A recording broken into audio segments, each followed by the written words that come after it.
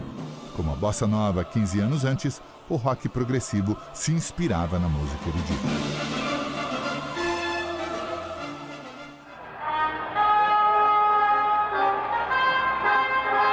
A ópera Aida, encenada na Quinta da Boa Vista em 1996, no meio do lago, reuniu mais de 200 mil pessoas.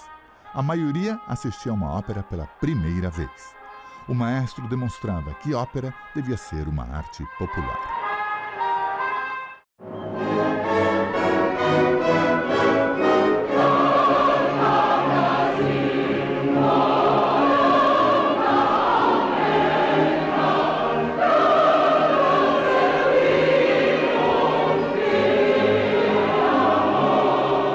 O Projeto Aquários também foi realizado em várias capitais. Em São Paulo, o Concerto da Independência, com a Orquestra Sinfônica Municipal e o Coral Lírico, reuniu 500 mil pessoas no Parque da Independência em 1981. Um recorde de público ainda não superado no universo clássico.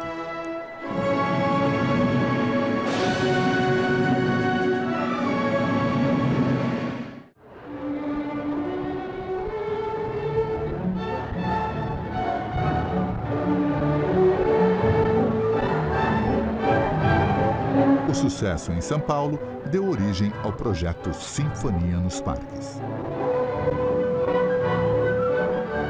A Sinfonia nos Parques, para mim, é uma experiência nova, diferente. Ela funciona muito em função do espírito do público. É fazer com que o ambiente austero e fechado das salas de concerto ceda lugar a essa total informalidade, a essa descontração real, da qual o maestro tem que ser o líder. Com o sucesso que ele tinha lá na Quinta da Boa Vista, com o Projeto Aquários que ele realizava, logo em seguida nós fizemos um concerto aqui para, eu acho que 500 mil de pessoas, umas 500 mil pessoas. Então o Isaac Karabichevsky, sem dúvida alguma, teve uma contribuição, não só para o Rio de Janeiro, como também para São Paulo, e acabou se multiplicando esse exemplo para vários estados do Brasil.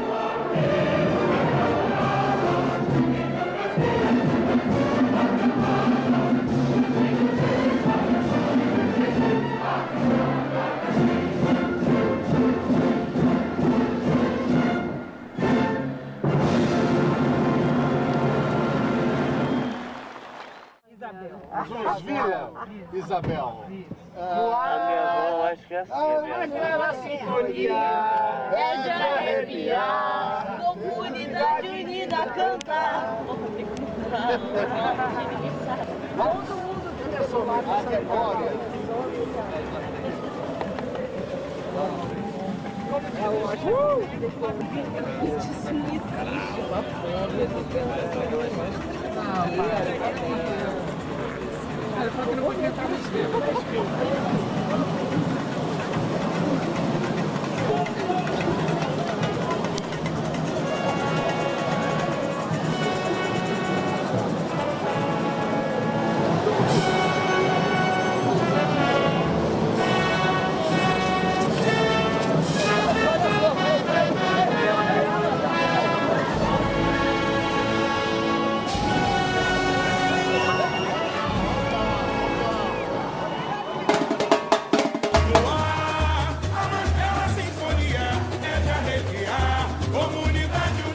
Em 2015, o maestro Isaac Karabichevsky foi homenageado e virou tema da escola de samba Unidos de Vila Isabel.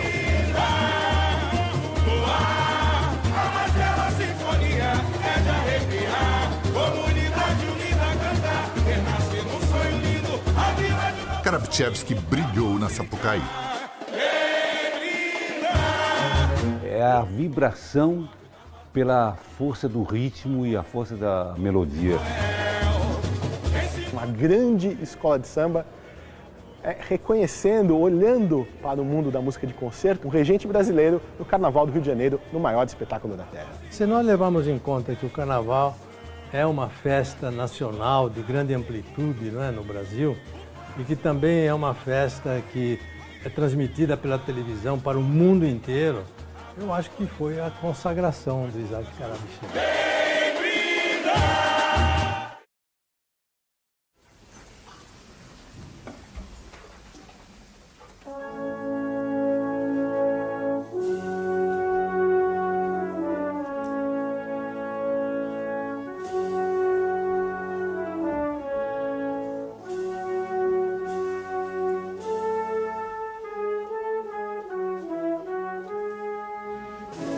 A primeira vez que o maestro regeu a Sinfônica Municipal de São Paulo foi entre 1979 e 1985.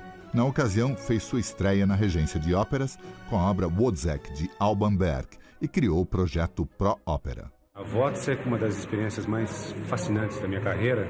Eu considero que também seja um dos marcos definitivos no cenário lírico brasileiro e uma iniciativa gloriosa do nosso projeto Pro Ópera. O projeto Pro Ópera vem assim preencher uma grande lacuna dentro do meio musical paulistano e talvez de todo o Brasil, buscando novos títulos que estejam mais afim a toda essa população carente pela renovação do repertório lírico tradicional. Quando dirigiu a Orquestra do Municipal de São Paulo pela segunda vez, entre 1996 e 2001, Isaac veio com a missão de recuperar o prestígio da orquestra.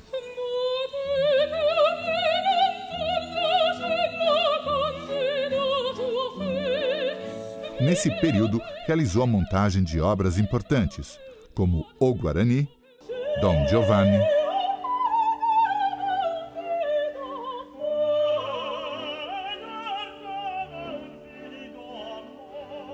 Otelo,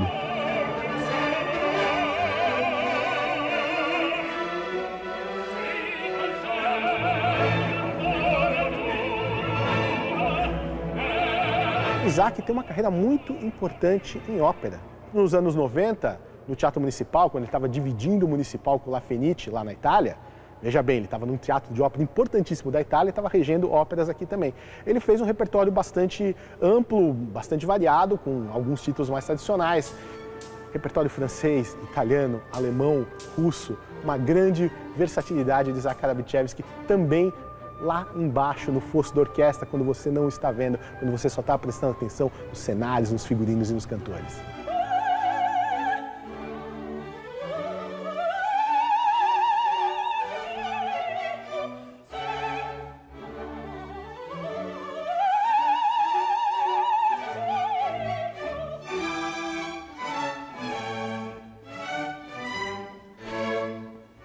À frente de duas das mais importantes orquestras brasileiras, Isaac aceita mais um desafio e, em 1988, assumiu o cargo de diretor artístico e regente titular da Orquestra Tonkünstler, de Viena. Enquanto músico brasileiro, você tem que lutar contra vários fatores. Primeiro, um país que não é conhecido pela sua tradição de música erudita. Eles conhecem, talvez, Villa-Lobos, Carlos Gomes, alguns compositores contemporâneos, como Edino Krieger, Marlos Nobre, enfim. A lista é muito pequena, mas nós não temos a mesma tradição que moldou os países europeus, né? Sem mencionar Beethoven, sem mencionar Bach, sem mencionar Mozart, né? Mas eles têm uma tradição já enraizada. Eles vêm com muita desconfiança, todo mundo que vem do nosso continente, América Latina e mesmo Estados Unidos. É um pouco assim, será? Você tem que provar, em primeiro lugar, que você conhece, que você é bom e quando você é convidado para ser titular de uma das orquestras, como eu fui em Viena, eu considero uma grande vitória, porque para chegar a esse ponto, você teve que superar vários obstáculos, não de natureza musical, mas de preconceitos.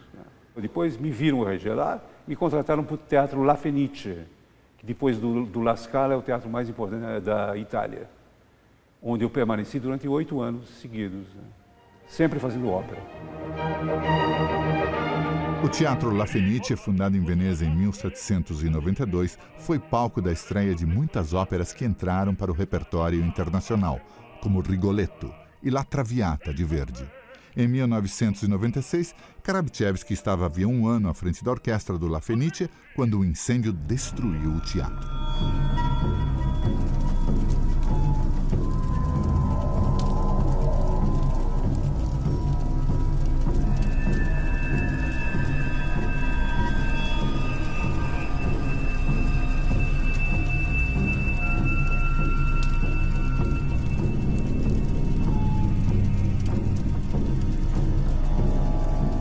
Nós estávamos todos em Varsóvia, alguém ligou a televisão lá e dizendo, olha, está pegando fogo. E nós soubemos em Varsóvia de que o nosso teatro tinha pegado fogo. Para manter o calendário das apresentações, a direção do Teatro La Fenice construiu uma enorme tenda em Veneza. Ci stiamo avvicinando al Pala Fenice, questa è la struttura, questa tenda un po' araba che hanno costruito a tempo di record per ospitare la prima del Don Giovanni. Buonasera, cosa sta cercando di fare con questo? Uno sforzo straordinario, hanno costruito questa struttura. Meses depois do incêndio, o maestro fez estrear a ópera Don Giovanni no palco montado sob a tenda.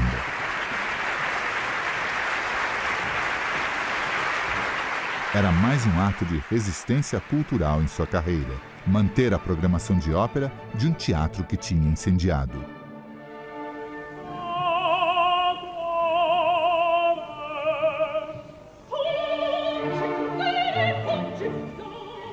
Mi sono convinto di che abbiamo finalmente una casa. È bruciato la Fenice, ma questa è un'alternativa molto importante per tutti noi, l'orchestra, coro, tecnici, tutti gli artistici che compongono questo con pezzi della Fenice. Allora, per noi è un momento di gioia e dobbiamo ringraziare Mozart per questa opportunità. Isaac deixou a direção do La Fenice em 2001. O teatro foi reinaugurado em 2003. Assumiu a direção artística da Orquestra Nacional do Pays de la Loire, na França. Exerceu o cargo de 2004 até 2010. A ligação com a Itália continua até hoje. Durante o verão europeu, Karabchevsky dá aula no curso de masterclasses de regência para maestros do mundo todo, no Musica Riva Festival, à margem do Lago de Garda. Ele teve condições de fazer um trabalho sistemático lá fora, com grupos de alto nível. E aí, hoje, ele felizmente está dividindo esse saber com jovens regentes lá na Itália, né? Como professor, eu não escondo nenhum segredo. Mas isso é uma coisa interior. É cada um que tem que desenvolver. Eu não escondo, como muitos professores fazem, né? Esconde os segredos. Não, eu não escondo nada, nada. Eu me revelo. Como em uma fotografia, em preto e branco. Né? Eu me sinto muito sortudo por ter ele ao meu lado, me guiando para desvendar os mistérios da regência e das partituras de uma orquestra. Uma partitura de uma orquestra precisa quase de um trabalho de um arqueólogo, além de trabalho de músico. E ele me guia através disso. Ele tem uma coisa que hoje é cada vez mais rara entre os músicos. Ele tem uma honestidade musical. Não precisa de efeitos especiais, não precisa de grandes shows. Ele é honesto consigo mesmo, com os compositores e com o público que assiste aos concertos dele. Eu me sinto muito gratificado quando eu vejo um aluno meu fazer ou tentar reproduzir aquilo que eu lhe ensinei. É uma forma de, digamos, de continuar, a vida flui, ela pode parar em mim, mas continua com um outro ser humano. Isso é muito gratificante.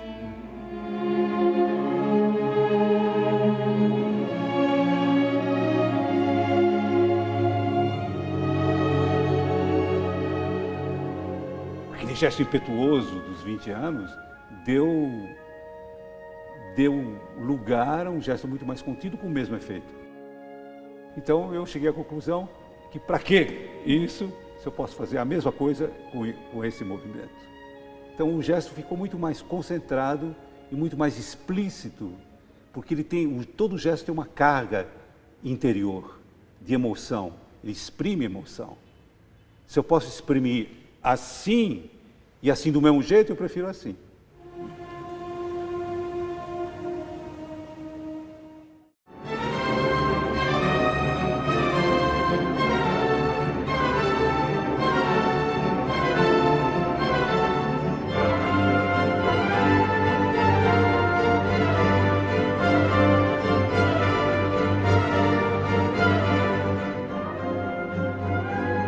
Aqui é o meu inconsciente ainda preservado. Aqui eu me recolho. Esse aqui é um compartimento do cérebro, esse meu estudo. E é aqui que eu me concentro realmente. Em meio a os discos, os livros que eu costumo ler. Enfim, está tudo aqui, tudo aquilo que me interessa está aqui. Todo mundo sabe, todo mundo respeita esse canto da casa como um lugar de meditação, como num monastério. Os padres se recolhem, é mais ou menos esse o paralelo que eu faço, entendeu? Apesar da fama e dos compromissos internacionais, o maestro Karabchevsky sempre procurou manter um espaço para sua vida pessoal. Em 1967, ele conheceu Maria Helena, com quem viria a se casar. Quando eu casei com o Isaac, uma coisa folclórica, nós éramos todos, eu tinha 20 e poucos anos, 22, e eu cheguei para ele e digo assim, meu amor, vamos fazer agora imposto de renda juntos. Ele olhou para mim e disse assim, como assim imposto de renda? Eu digo, imposto de renda, aquela declaraçãozinha que a gente faz no final de abril. Ele disse, não, artistas e jornalistas não precisam fazer imposto de renda. Graças a Deus não foi problema, eu botei a vida dele em dia 3 ou 4 anos atrás, começamos a fazer imposto juntos, declaramos o passado e foi dali para frente eu fazia tudo isso. Então, ele é uma mente completamente voltada para a música e isso é bom, porque eu, de uma certa maneira, ao assimilar toda essa outra parte, eu deixo completamente livre para a parte outra, porque se ele tivesse que resolver... Tem muitos amigos músicos que conseguem fazer isso, fazem compras da casa, fazem isso, fazem aquilo. O Isaac, ele é voltado para a música. Então, essa outra parte que eu incorporei, eu acho que foi importante na carreira dele, porque deixou ele livre para fazer a grande música. Olha, nós estamos quase completando as nossas bodas de ouro, quase. Faltam alguns anos ainda, mas nesses anos passamos por muitas coisas, inclusive a perda de uma filha. Ela morreu aqui nessa casa, morreu muito jovem, ela tinha 11 anos de idade e teve um câncer que só ocorre em crianças. Fizemos de tudo, fomos aos Estados Unidos, mas não foi possível salvá-la. Eu acho que a perda da nossa filha criou laços que já eram fortes, mais definitivos, porque a nossa relação não é só baseada em momentos de alegria e de prazer, ela é calcada muito em sofrimento. Eu acho que é o sofrimento que une verdadeiramente as pessoas. Eu acho que a minha vida mudou depois da morte da minha filha e a Maria Helena foi o polo de estabilidade para que eu pudesse continuar exercendo a minha profissão. eu devo isso a Maria Helena, que até hoje continua assim. Ela é um fator, para mim, de equilíbrio, de ponderação e de alegria.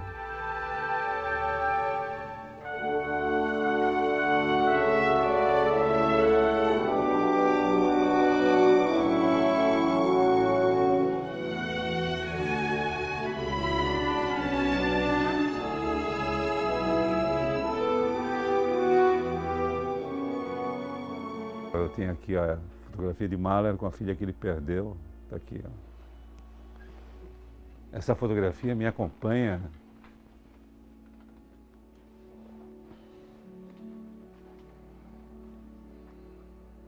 a vida toda. Mahler, e tudo que ele escreveu após a morte da filha tem uma marca diferente, né? Kindertotenlieder, a segunda sinfonia, a terceira, enfim, todas as obras, especialmente a nona. A nona sinfonia, ele fala no adágio final, ele começa a prolongar as notas a um nível de quase impossibilidade de execução.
Para mim, é a representação gráfica mais próxima do infinito, foi o adágio final da Nona Sinfonia.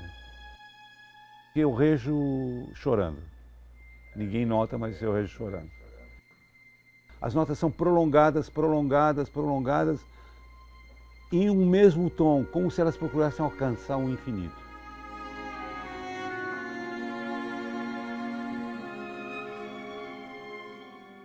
Quando eu estudo uma partitura de Mahler, eu me identifico tanto com ela que é como se eu sentisse que o compositor está atrás de mim, assoprando nos meus ouvidos aquilo que eu devo fazer. É uma espécie de interação que eu sinto em relação a Mahler muito mais profundamente do que com qualquer outro compositor.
Desde 2011, ele se dedica ao restauro, resgate e gravação das partituras das 11 sinfonias de Villa-Lobos em parceria com a USESP. Uma tarefa inédita e gigantesca.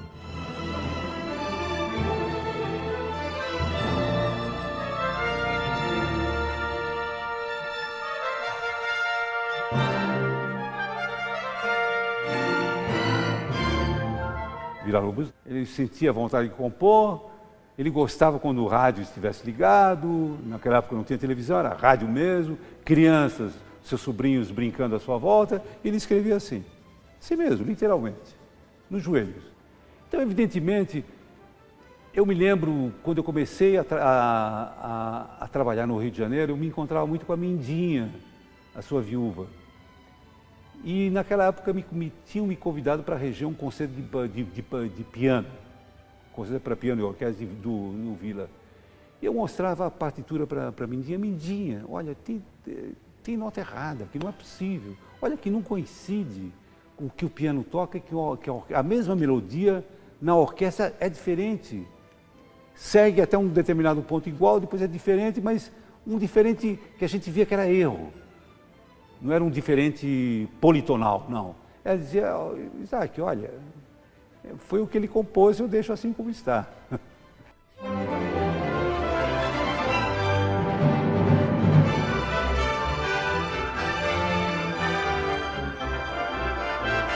Então, foi a primeira vez com a Mindinha Villa-Lobos que eu tive essa visão de que o material do Villa tinha problemas quase que insuperáveis. A Maxi Chic, a editora francesa, adquiriu essas partituras erradas e transformou esses erros em verdade, que estão aí sendo editados e tocados em todas as partes do mundo errado.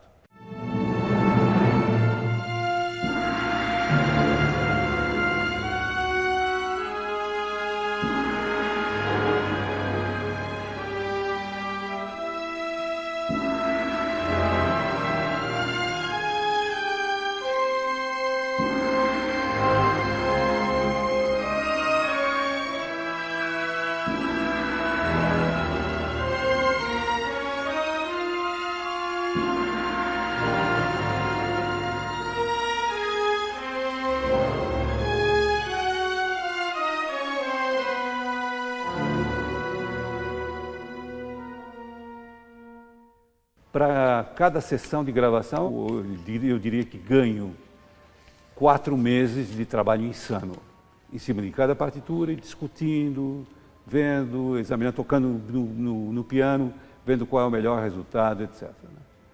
4 meses por partitura só para a sua recuperação. Isso é um trabalho de musicologia mesmo, né? Horas e horas e horas de trabalho. Essa articulação, por exemplo, aqui está errada.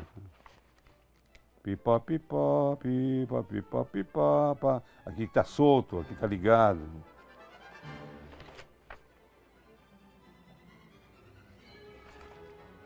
Enfim, vou mostrar para vocês, isso é um trabalho de formiga mesmo. Ó, tudo bonitinho, ó. Tem alguns erros aqui que eu assinalo. Mesmo a partitura reconstituída tem pequenos erros. Agora eu vou mostrar para vocês o original delas, como é que era. Isso aqui já está reconstituído, hein? Todo escrito, bonitinho. Vou mostrar para vocês o original. Aqui.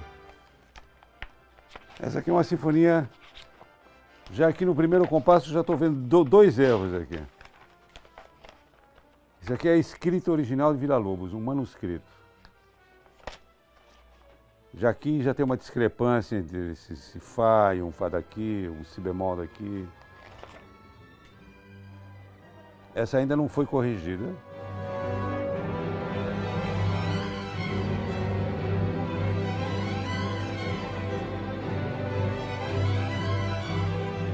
Villa-Lobos, em síntese, foi uma esponja. Literalmente uma esponja que absorvia todos os estilos. Ele conviveu com Stravinsky, que nós fizemos agora recentemente na Sala São Paulo, não por um acaso. Eu coloquei o Pássaro de Fogo, que é uma versão de 1919, mas foi composta antes da Sagração da Primavera, em 1909. Portanto, toda a estética proveniente de Rimsky-Korsakov, a instrumentação de Rimsky-Korsakov, foi assimilada por Villa-Lobos ouvindo Stravinsky.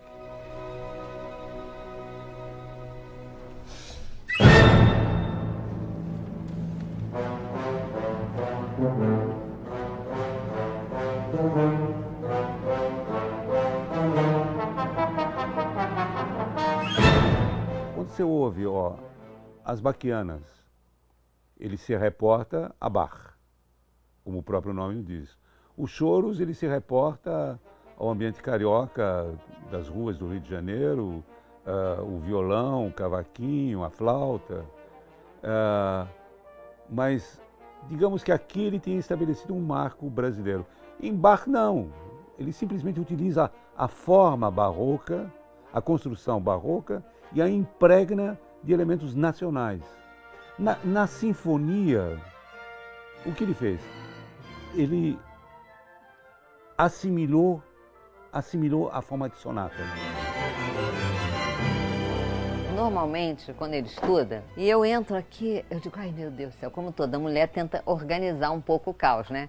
Então tem 1, 2, 3, 4, 5 partituras. Eu digo, Isaac, poderíamos guardar um pouquinho essas partituras e eu te trago quando você for estudar? Ele disse, não. Eu, quando fico cansado, eu passo de uma para outra. Eu não sei se é quando eu leio um livro do começo ao fim. Então eu fico meio impressionado que ele consiga estudar 10 partituras ao mesmo tempo. Mas ele consegue.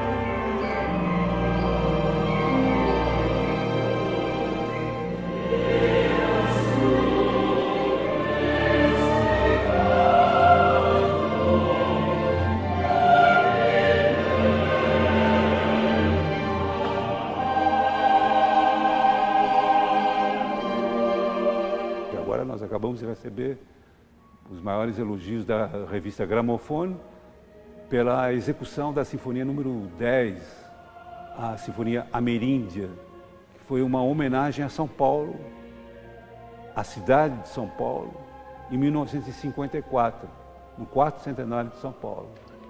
Ele fez uma obra genial, em tupi-guarani, em latim e em português, uma obra genial, que recebeu os maiores elogios da gramofone.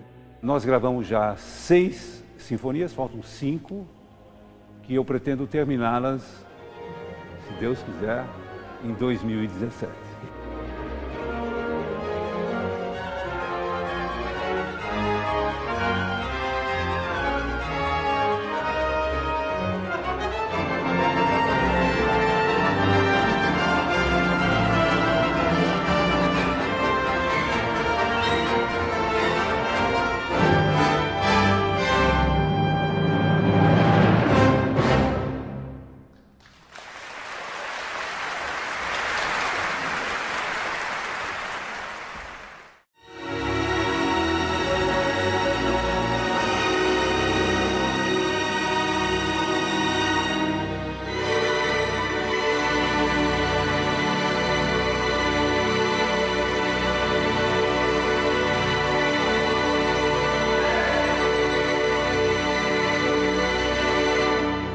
Aos 80 anos, Isaac Karabichevsky mantém intenso ritmo dirigindo 2 orquestras, uma no Rio de Janeiro e outra em São Paulo.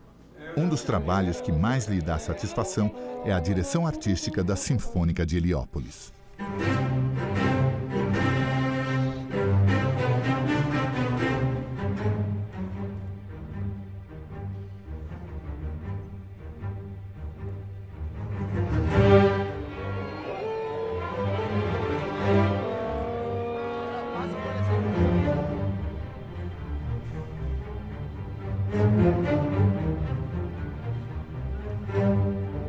Perguntaram qual é a primeira obra que eu queria reger com aqueles jovens. Eu disse, sem titubear também, é a segunda de Mahler. Mas como? Eles não são capazes? Serão capazes. Mas olha, foi uma revelação. Porque eu conheci eu conheço a origem deles. Eu sei qual é o meio que os circunda. E não tem nada a ver com o rubato da Baixa Áustria. Não tem nada a ver com aquilo.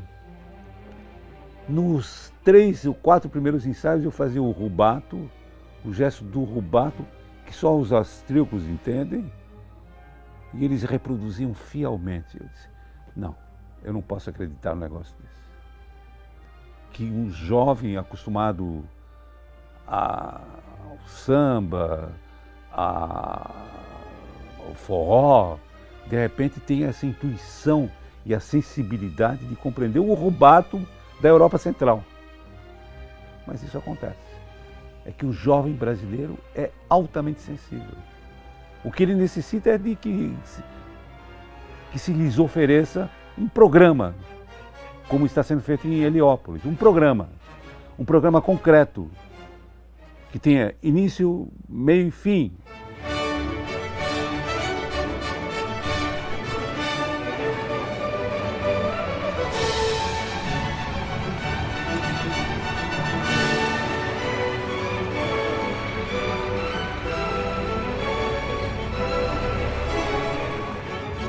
Ele trouxe um novo universo, né? Ele apresentou uma coisa que eu nunca teria contato e que muitas pessoas da comunidade nunca terão.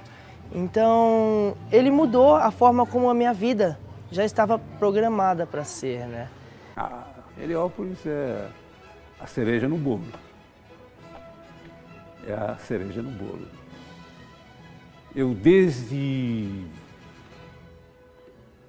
de uns 15 anos atrás que eu ouvia falar num movimento estabelecido pelo meu amigo José Abreu em Caracas. E eu ficava fascinado com aquilo.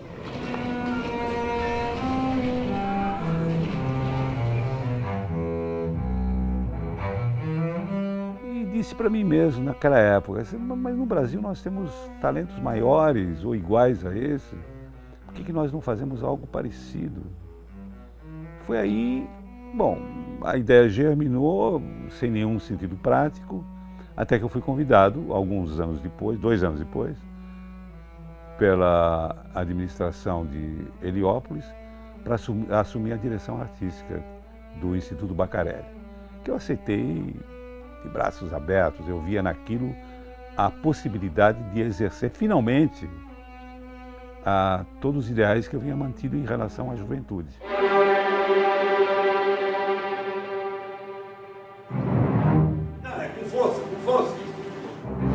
Eu quero ser um músico, eu quero ser um cidadão e uma pessoa que terá orgulho de dizer: eu sou um músico, um cidadão que vim de Heliópolis. Um traço do trabalho do Isaac na Orquestra de Heliópolis é puxar por grandes desafios. A orquestra como um todo cresceu bastante com a prática e a execução de programas como esses que ele vem trazendo, não é?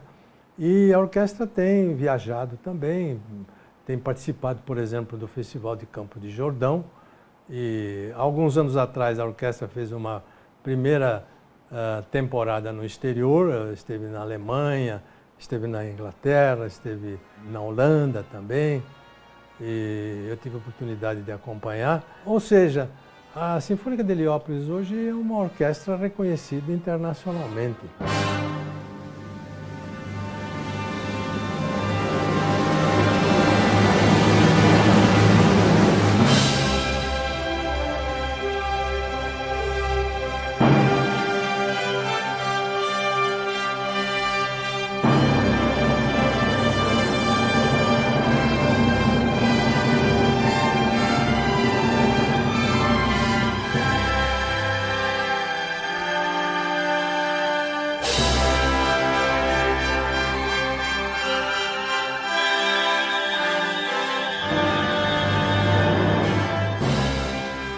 Nós temos 3 orquestras, uma infanto-juvenil, uma juvenil e a nossa orquestra, que digamos é a ponta do iceberg, né? Mas nós temos 17 corais e é necessário você ir até lá para você ter a ideia real do que é aquilo, porque falando parece uma besteira, mas incrustado lá na favela, nós temos 2 prédios de 5 andares cada um, com salas de aula, acusticamente perfeitas.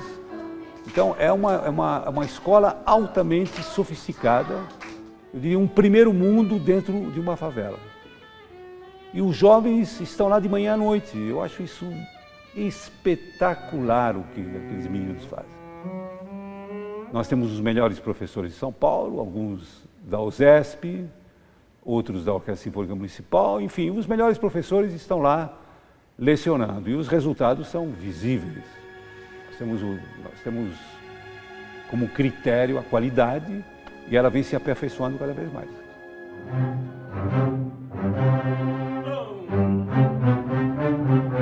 Olha, o Isaac, ao entrar no Instituto Bacarelli, ele aceitou essa tarefa com muito entusiasmo. Um entusiasmo que vai muito além dos compromissos profissionais que um maestro tem. Ele revelou uma sensibilidade social muito grande de se colocar ali como um professor daqueles jovens, né? Que são jovens que têm vários problemas na vida, né? Que vivem em situação de risco em muitos aspectos. Se colocou como um professor dedicado e assim ele vem exercendo essa função.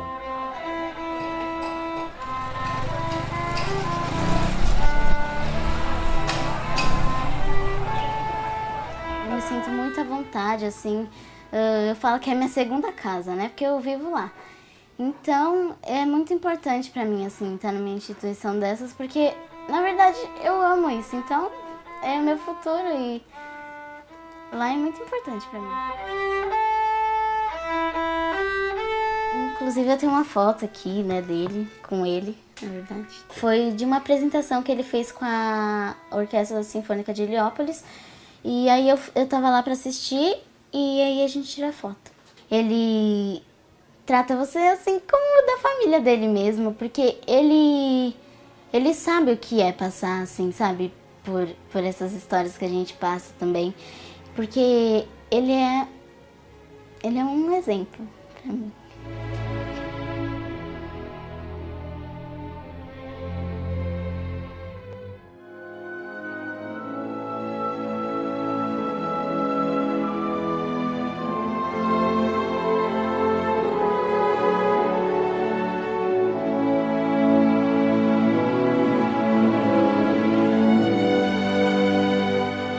A Orquestra Sinfônica por si só não é apenas um instrumento. Ela é um conglomerado de artistas que se reúnem à volta de um maestro e dele procuram estabelecer um elo de criação e de criatividade.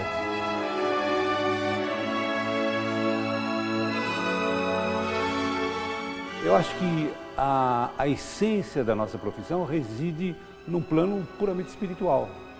E é nele que nós vamos buscar as raízes e os porquês, as respostas a tantas perguntas que nós desenvolvemos através dos anos. É num plano meramente espiritual, é nele que eu busco inspiração, nele que eu busco a forma de estabelecer uma comunhão e um contato com o meu instrumento de trabalho, que é a Orquestra Sinfônica.